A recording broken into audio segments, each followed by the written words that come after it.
So Professor Justin Yifu Lin is Dean of the Institute of New Structural Economics and Honorary Dean of the National School of Development at Peking University. He founded the China Center for Economic Research in 1994 and served as its first director, appointed as the World Bank's chief economist and senior vice president in 2008. He was the first person from a developing country to hold this role.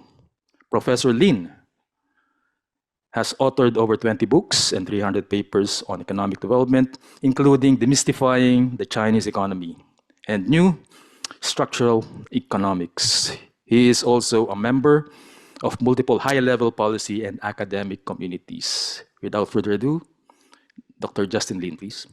You may start your presentation. Well, thank you very much.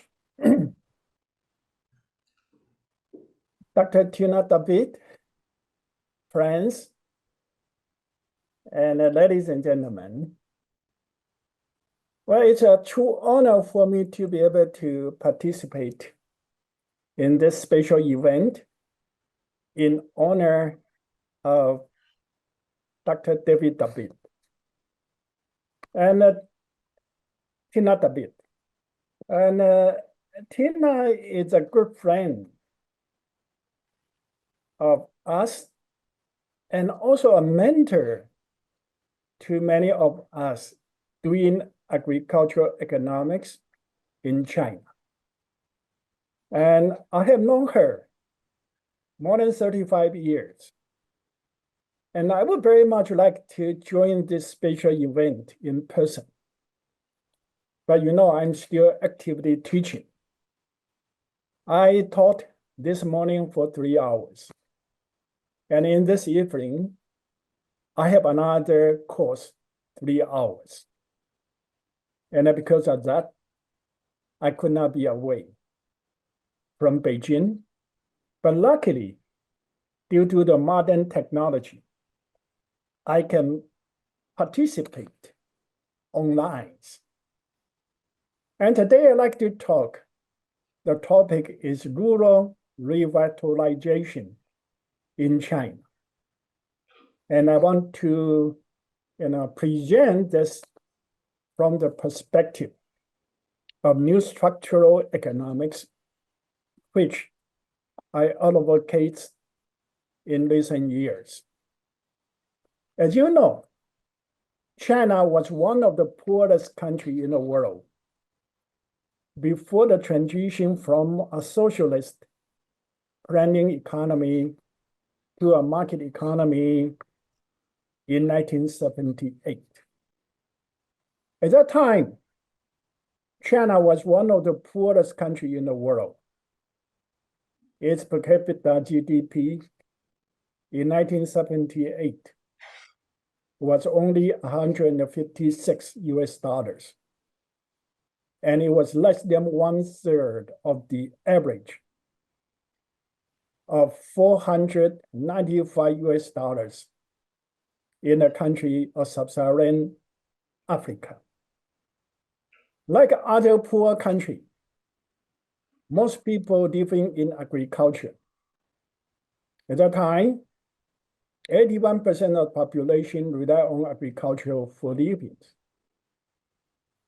And the reform, the transition in China started in the rural sectors. The collective production team was replaced by the household farming system called household responsibility system. And that reform greatly improved the incentive of farmers. And so farm output increased rapidly.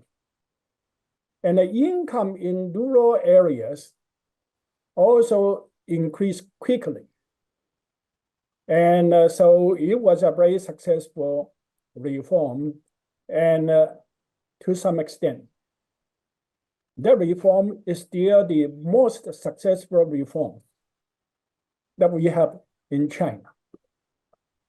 And encouraged by this rural reform, the Chinese government extended the market-oriented reform from rural area to urban areas after 1985. And overall, this transition was very successful. And you know that in the past 45 years, from 1978 to 2023, the average annual growth rate was 8.9% per year, continuously for 45 years. And certainly, the income level in China increased quickly. Last year, the per capita GDP in China was $12,700 US, very close to the threshold of a high-income country. Currently, the threshold of a high-income country is $14,000 US. But I'm very confident China will be able to cross that threshold in 2 or 3 years. And by that time, the population in the world living in high-income country will be more than doubles. Because so far, only 1.2 billion population live in high-income country. And China has 1.4 billion population. So once China becomes a high-income country, the people living in high-income country will be more than double. And with this success, there one drawback. I mentioned before, from the 1978 and to 84, the income in rural area increased very rapidly. So the income gap between urban area and rural area narrowed substantially. But after the reform started in urban area, although rural income continued to grow, but at a rate much slower than the income increase in the urban areas. And so the gap of income the urban-rural gap was widened continuously. And it became a problem. And the Chinese government's hope was to achieve common prosperity. It's a target. The hope will be realized. Because we know that in the modernization process, most countries, they encounter the issue of disparity in income among the rich and the rest of the population. And China wants to avoid that. So the Chinese government proposed the idea of common prosperity. Hope everyone will become prosperous. And the income gap will be reduced. And to achieve that, the Chinese government proposed the rural revitalization strategy in 2017 at the 19th Party Congress. And I'd like to use this opportunity to explain to you what is the idea of rural revitalization strategy. And then I'd like to discuss how to achieve that strategy successfully. The rural revitalization strategies was adopted in 2017 with 5 dimensions. The first dimension is to have a very dynamic rural production sectors. Rural production sectors. Certainly that including agriculture and possibly also manufacturing, also service sectors. And to have a very dynamic production sectors in rural areas. In Chinese, we say 产业兴旺. All the sectors are very dynamic. The second dimension is to have livable ecological environment in rural area. To make a living environment in rural area attractive to rural people, and not only so, could also be attractive to urban people. The third dimension is to have a very civilized way of living, the so-called rural civilization. People to have a very harmonious social relations, to have good manner, good relation in rural areas. And the fourth dimension is to have effective governance. The government will be effective to handle all the challenges, providing public good education, and to have a harmonious relation between the people and the government. And the last one is to have a prosperous life for the rural people. Those are the 5 dimensions in this rural revitalization strategies. Certainly, each one of those 5 dimensions is very desirable. But Chinese government want to achieve 5 of that, all of them simultaneously. So the issue is how to achieve that. Every one of them.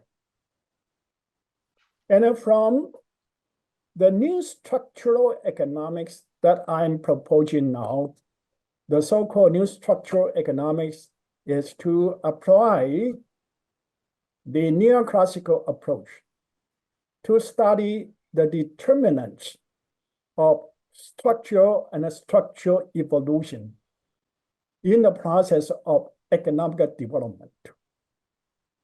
And if we apply the neoclassical approach to study agriculture, then we call that agricultural economics. To study finance, we call that financial economics. And to study structural and structural, evolution, I should refer my study as structural economics. But for someone here, if you study development economics, the first generation of development economics is structuralism. And I want to distinguish my study from structuralism. So I use new structural economics as the brand name for this type of research, just like new institutional economics. The new institutional economics is to apply the neoclassical approach to study institutions. They should call themselves institutional economics, but as you know, in the US at the end of 19th century, early 20th century, they had an institutional school. And I try to, make a difference between institutional school and the use of neoclassical approach to study institution. Then they named themselves new institutional economics. So new had the same meaning here. It's a way to distinguish from the old type of study of structure or institution. And certainly I can elaborate about the new structural economics, but the most important ideas of the new structural economics that economic development is a process of structural transformation. And this structural transformation is an endogenous process. And the structure is endogenous to the endowment structure. And if you want to move from low productivity structure, it can be industry or technology, to higher productivity structure, you need to follow the competitive advantages determined by the economies, factor endowments of the economy. That is the basic principle in the new structural economics. And from these ideas, I'd like to analyze how to achieve these 5 dimensions of the rural revitalization strategies. The first one is to have a very dynamic production sectors in rural areas. And the way to make the production sectors, it can be staple food, cash crops, industries, or service like tourism. Those are all possible production sectors in rural areas. And for this, they need to follow the competitive advantages determined by their factor endowments in the rural village or in the rural areas. If they are endowed with abundant arable land, with good irrigation and so on, certainly their competitive advantages will be in the production of staple food, staple grain, like rice or wheat or corn.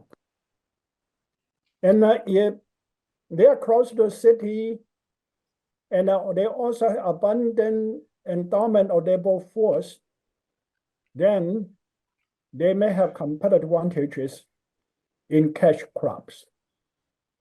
And in some locations, then it's very limited, but they have a lot of labor force.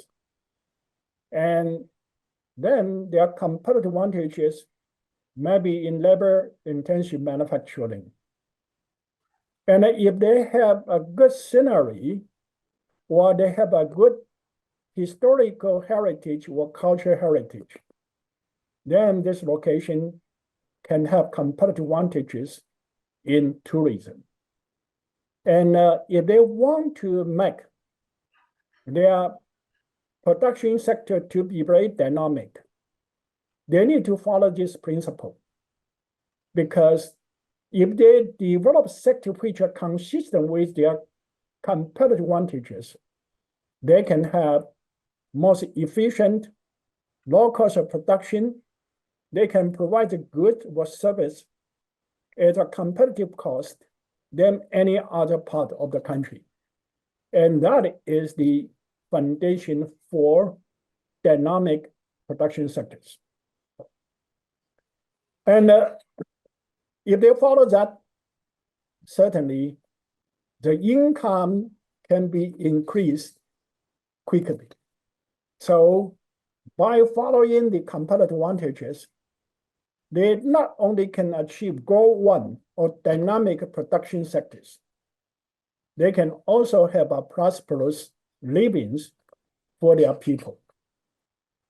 And not only so, if the income of the household income of the people increase, certainly they will have a larger demand for good living environment. Because we know environment is very high income elastic. The more income, the more green environment, fresh air, and all those things will require more. So you are going to have higher demand for good living environment. Certainly, if you want to have a good living environment, you need to adopt green technology in production and so on. And that is costly. But if your industries, if your sectors are competitive, you will be profitable, and you will have the means, ability to adopt the green ways of production. And by that, certainly, people can have livable ecological environment. So you can achieve the goal, you can achieve the goal 3, goal 2 simultaneously. Goal 1, goal 5, goal 2 simultaneously. And in China, we have a saying, if you raise the income of the people, then people will become more civilized. We have one saying, when the granaries are full, well, people not adequate. And also, when they have enough food and clothing, well, they know honor and a disgrace. So that means the civilization way of living is a result of improvement in the material life. That is traditional wisdom in China. And it can raise the income of the people. They will be more civilized in their manners, in their ways of social interactions as well. Certainly, if you are, raise the income for the people and they achieve the common prosperities, by that, the social tension in the rural area will be reduced. Because our tension is a result of the conflicts of interest. And if the income of the people raise simultaneously, those kind of social tension will be reduced. And the local government, village government, they will also have more resources to provide the public goods to other people. So by that, the governance will also be effective. So that is the formula from the new structural economics. If we want to be successfully achieve the 5 dimensions of the rural revitalization strategies, we should follow the competitive advantages of each locations. But how can we turn this kind of principle from economics to become a spontaneous choice of entrepreneurs in rural areas? We know that entrepreneurs, no matter they are farmers or they are industrialists, they are profit seeking. How can we make their profit seeking to follow the competitive advantages of their location? For that, I think the market is very important. Especially, we need to have price signals which reflect the relative abundance of their factor endowments in their locations. If you have this kind of price signals, then no matter it's farmers or it's industrialists, from their profit motivation, they will seek into the opportunity to exploit their competitive advantages. And those kind of price signals can only be achieved in an efficient market. So Chinese government need to deepening the market reform to make a market mechanism works well, not only in urban area, should also across the whole country, including in the rural area, to have effective, efficient markets. But only market is insufficient. We are talking about structural transformations. We want to have a dynamic production sectors. They would have to upgrade their, technological innovations. And once they are very productive, they are very efficient, they grow very fast, they are going to accumulate their capital very quickly. And they may have to diversify into new sectors because new competitive advantage will emerge all the time. And in this process, structural transformation, there's a lot of market failures. One, you need to have the first movers to take this opportunity. And we know first movers, they will encounter all kinds of externalities. And the government, they need to be compensated for the externality. For example, the first movers may fail. And the failures provide information for other people. This is not the right direction, and other people can avoid the same mistakes. But the first mover would have to incur all the cost of failures. The first mover may also be successful. And the success of the first mover provide the information for other people. Other people will follow competition comes, and the first mover will only earn the average profits like other people. So from this, we know for the first mover, if they failed, they pay all the cost. And if they are successful, they share the benefit with all other people. Unless we provide some incentive to them, otherwise, they will not have the incentive to move the first. Not only so, whether the first mover will be successful or not. On the one hand, the new activity should be consistent with the new competitive advantages, but sometimes new activities require specific infrastructure or specific, other public goods, like whether you have good road network, you have sufficient, water supply, you have, well-educated labor force, and whether the access to finance is available, something like that.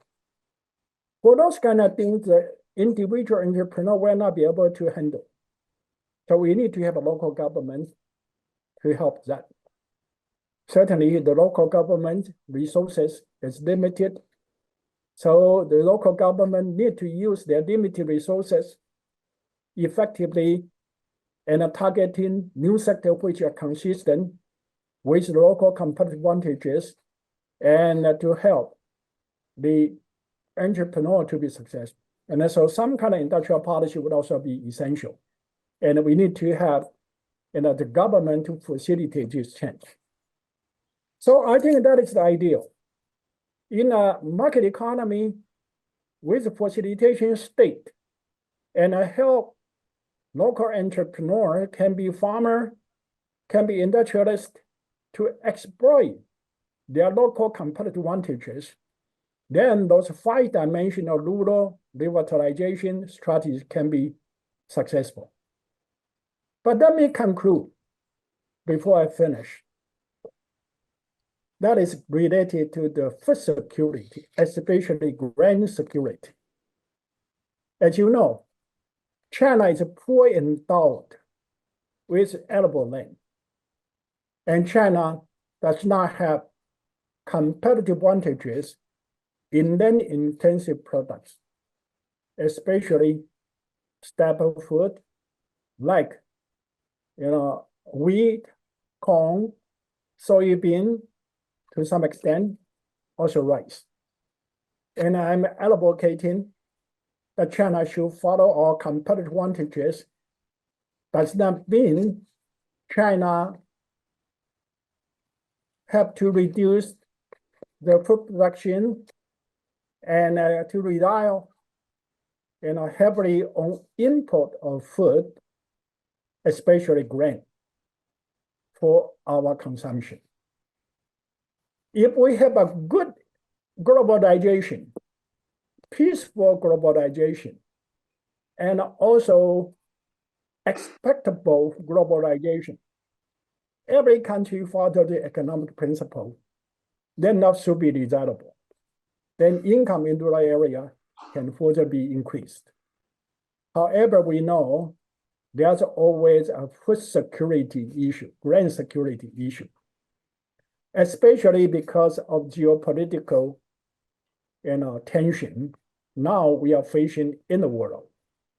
And so certainly China need to have security in the staple food, especially the wheat, corn, soybean, security for our consumption. But if we want to achieve food security, certainly then the cost of production in those areas will be much higher. And the return of production in those products will be lower than other type of production, cash crop industries or services like tourism and so on. Under that, the Chinese government will have to subsidize farmers to produce those goods. But the subsidization certainly is costly. So I think the way is that China need to balance. On the one hand, to diversify the importation of food, U.S. has competitive advantage in the production of corn or soybean because they have abundant supply of arable land. Ideally, it would be desirable for us to import most of our needs of grain, of wheat, of corn, or soybean from the U.S. But the track record shows grain or food very often been weaponized. Without understanding, the first thing we need to do is to diversify the sources of our importation of those type of food, and to Argentina, Brazil, and possibly also Australia and Canada, and we can also consider the possibility of importing grain from Russia, from Ukraine. They have the competitive advantages in those productions. So diversification. And also to ensure certain, sufficient production domestically. And with that balance, I think to rely on the competitive advantages in efficient market with a facilitation state will be the right way for China to achieve its common prosperity for the whole nation, including in the rural areas, and those 5 dimensions of revitalization in rural area will be achieved. So let me stop here. Thank you very much. And I'm so delighted to see Tina in front of the screen. So thank you very much.